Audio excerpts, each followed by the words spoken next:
So it's getting cold, it's time to winterize my RV, and I just want to kind of give you some steps on how I go about it. I've seen a lot of videos where people will actually put the antifreeze into their water tanks so they can do it easily, cost effective, everything else. But for me personally, I'm not a big fan of putting antifreeze in the water tank, so I want to show you an alternative to that. And it's really basic. So after you install this little connector that I'm going to show you, basically it's about $20 roughly, and then after that you'll be able to just add the antifreeze every year and spend another $20 or so for the antifreeze, and so you can winterize your own RV. And so if you are looking for a good alternative, I don't like to use an air compressor. It can blow the lines if you get too much pressure built up, if you're using too much PSI and everything else. So just want to show you real quick. I'm going to walk you through how to winterize your RV and basically all the ins and outs of how I do it. So the first step that you want to do here is underneath here you can see right there I've got my blue water line that is into my water tank. You're going to take that cap off and drain it out completely, and then you're going to come back over here. Let me show you here. You're going to have your low water lines in the back.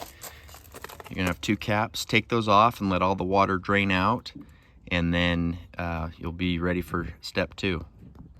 So now we're on to step 2 here. You want to go ahead and locate your hot water heater. Every model is going to be a little different on whatever type of travel trailer you have. So you're going to want to open this up. I'm going to show you exactly what you need to do. You want to drain it. And so basically, here's my plug right here. I've already taken it out. I've drained mine for this video so I can do it quicker. But basically, this goes in right here. And it is a little difficult to reach. They didn't design this very well.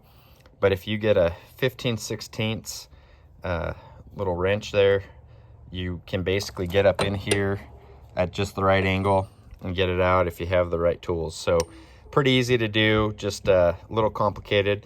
I typically will leave this out for the winter, so I basically drain that, put it right there so I don't lose it, and then I just close it up, and you're good to go. So go ahead and get that drained and do that. So now we're on to step 3.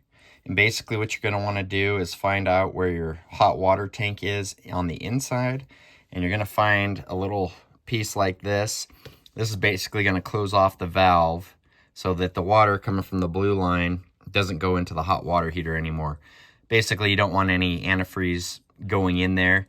And so what you're going to want to do, for me, if it's turned, I've got it turned off now, but I'll just turn it on so you can see if this is going like this little piece here is in line with the blue. It means that the water still can come in to the hot water heater, and you can see that they're red, so it makes it pretty easy to see what lines are which. So all you got to do is just flip this up, and so now it's up vertically and it's closing off the water from the actual water tank.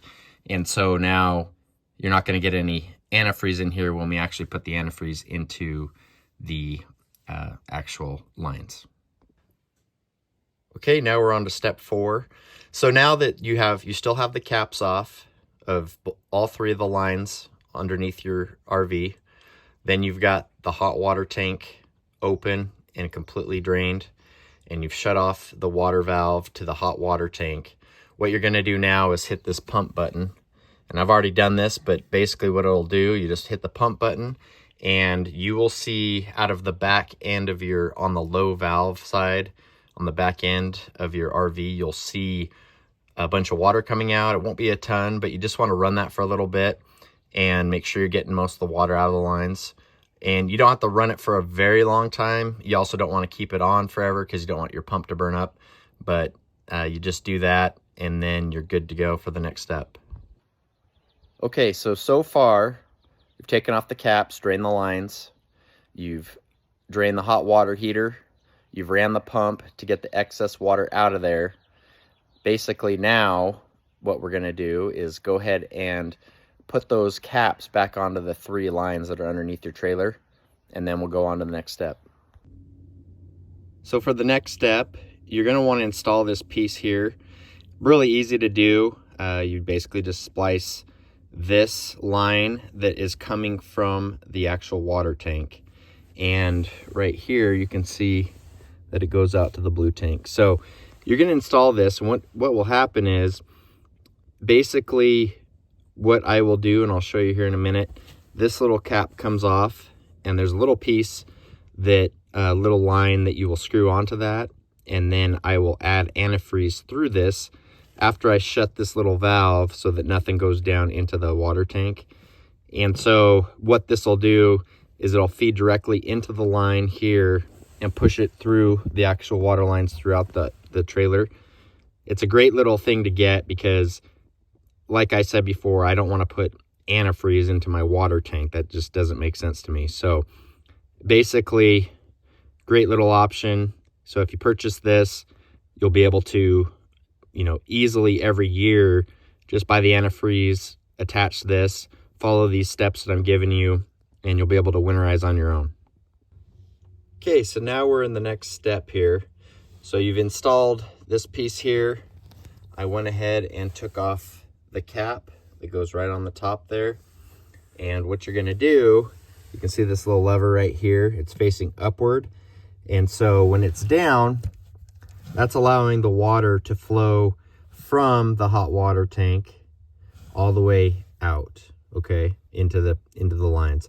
So now what you're gonna do is actually flip this up, and that shuts off the ability for that water to suck up through there, and you're also not gonna have any antifreeze going down into the water tank. So now we're gonna attach the little fitting here. I'm gonna show you.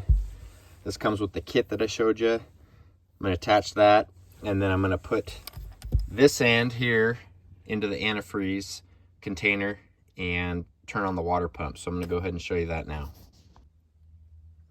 Okay, so now I've got my little connector hooked up. We've got the lever on the back facing upward so that the water doesn't travel down into the water tank and also doesn't push any excess water up through the lines. Now I have my hose connected into my antifreeze, and make sure that when you do buy antifreeze, it's the RV antifreeze. You don't want to put any other stuff in there except for the RV antifreeze. It's fairly inexpensive. I bought mine for $2 for $7, so you'll probably need 4 to 6 gallons, and that should do that. So what I'm going to do, I'm going to go ahead and turn on my water pump, and what'll happen is this will start filling up with antifreeze and then suck it down into this line here and shoot it through to the blue line, which will go throughout the entire trailer. So I'm going to do that here. I'm not going to film the whole thing, but what you do while you got the water pump going is you want to go ahead and open up all of the valves. So any faucets, a shower, if you have a shower on the back, you're going to want to run those until you see the pink water coming through the actual faucets, and then that way you know that there is antifreeze in the lines and that you're good to go that way. One quick thing I wanted to mention is when this is attached and you put this other end into the actual antifreeze bottle, it won't automatically suction up, and so sometimes you got to tip the bottle a little bit to get it to start suctioning, and make sure that you have a faucet on or wherever you're trying to get the antifreeze to. And so that's just kind of a little insider tip, because if you just put this on to that little fitting, screw this on, and then put this into the antifreeze, it won't just automatically pressurize and start sucking it out. So once you tip it a little bit, it'll start going, and then it will pressurize, and then you'll be able to get it through there. Okay, so now by this time you should be seeing that the lines are starting to have all of the pink antifreeze coming through them. What you need to do next is basically disconnect this and put this cap back on so that it's all sealed up.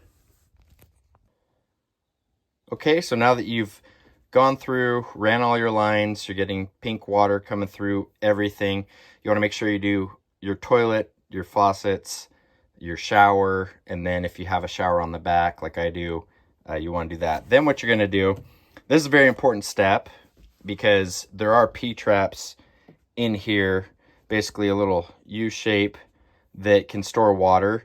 So you want to go ahead and make sure that you do dump antifreeze into these areas.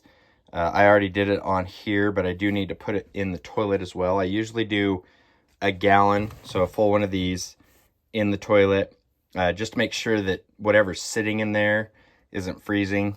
You know, it's all dumped out and everything, but you just want to make sure that there's no cracks in your tanks or anything like that. So this is a very important step. So even in the shower, anywhere that there is some kind of a drain, you want to pour, you know, some antifreeze in there. So like these aren't necessarily holding tanks, so I only did about 1/4 to 1/2 of a gallon in each of these, just so it's kind of sitting there. And then in the toilet I'll do a gallon, and then in the other areas I do about 1/2 gallon as well. Okay, so that basically sums it up. Once you add the extra antifreeze to the P-traps, put some down the shower drain, put a bunch down the actual toilet as well, then you're good to go. If you like this video, please like and subscribe. That way, when I make my de-winterizing, you can see how to turn everything back on for the spring, and so you can make sure that you do it correctly.